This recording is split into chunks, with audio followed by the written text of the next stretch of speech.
Como siguiente tema en electrónica digital secuencial tenemos los módulos de contadores, mejor conocidos como mod. Es la cantidad máxima de combinaciones diferentes que se pueden dar, o sea, mod. El mod se saca utilizando la fórmula 2 a la n, donde n es igual a la cantidad de flip-flop que tiene el circuito lógico. Otro tema que tenemos que ver con los circuitos secuenciales es que dependiendo del fabricante, ellos nos van a indicar en el datasheet si el circuito es alto o bajo activo. Cuando tenemos el flanco de bajada, que está representado con la flecha mirando hacia abajo, a este lo llamamos bajo activo. Y cuando tenemos el flanco de subida en el reloj, entonces lo llamamos alto activo.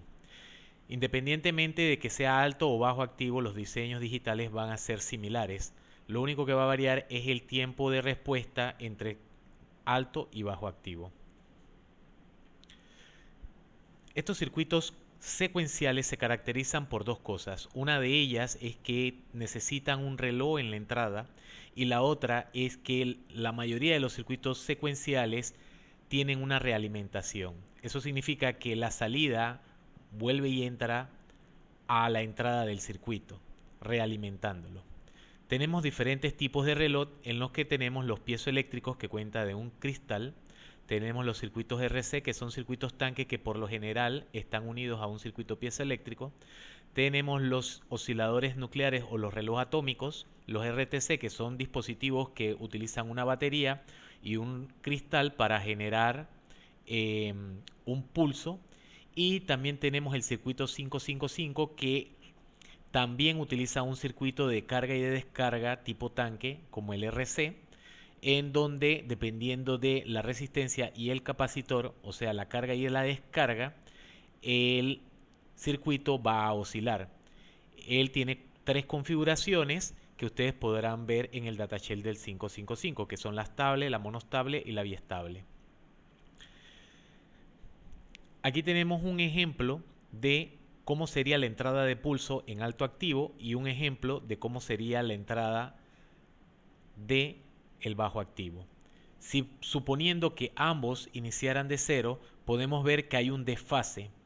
Suponiendo que este entre como alto activo, vemos que solamente con obtener la primera mitad de la onda ya el circuito se ha activado, mientras que con el bajo activo, si viene desde cero, la onda completa ha entrado cuando el circuito se ha activado.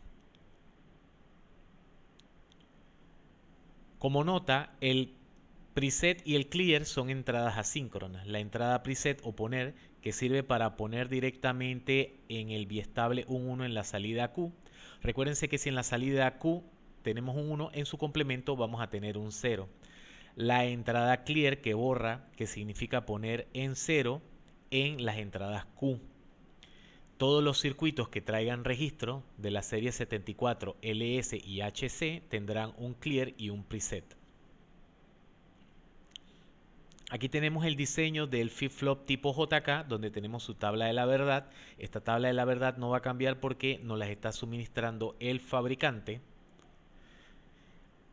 Este es el dibujo del diagrama del flip-flop tipo JK, en donde dentro de él podemos ubicar las compuertas lógicas tipo NAND. Este tipo de compuertas lógicas son las que están formando el flip-flop tipo JK.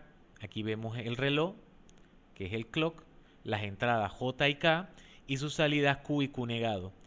Dependiendo del libro o los dibujos que veamos, podemos ver que el clear puede estar arriba o puede estar abajo y el preset puede estar arriba o puede estar abajo.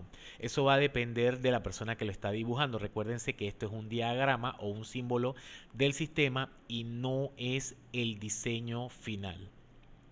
Se utiliza para representar los circuitos. Aquí tenemos un contador que es de 3 bits y cuenta desde 000 hasta 111, o sea, de 0 a 7 en decimal. Este circuito está diseñado para contar en ese mismo orden y llegar hasta el 7.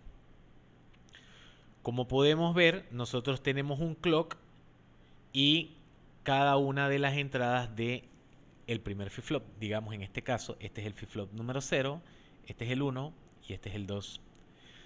La entrada de nuestro reloj llega directamente a el flip-flop que está al principio de la cadena, mientras que la salida del primer flip-flop alimenta la entrada del reloj de la segunda.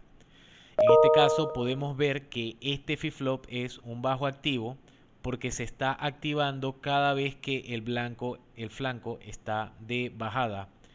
Como la entrada del reloj del siguiente flip-flop está conectada a la salida del flip-flop anterior, él tiene que cambiar justamente cuando el flanco está de bajada. Y si ustedes pueden ver,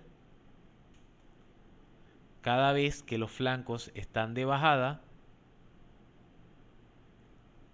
el pulso cambia. Si estaba abajo, o sea, si estaba en 0, pasa a 1, y si estaba en 1, pasa a 0. En el caso de que los flancos sean de subida, no ocurre nada, se mantiene. Eso significa que el último flip-flop va a tomar el reloj de la salida del flip-flop anterior y así hasta llegar al reloj original. Si podemos ver el conteo, inicializando por este, tendríamos 0, 0, 0. Luego el siguiente sería 1, 0, 0.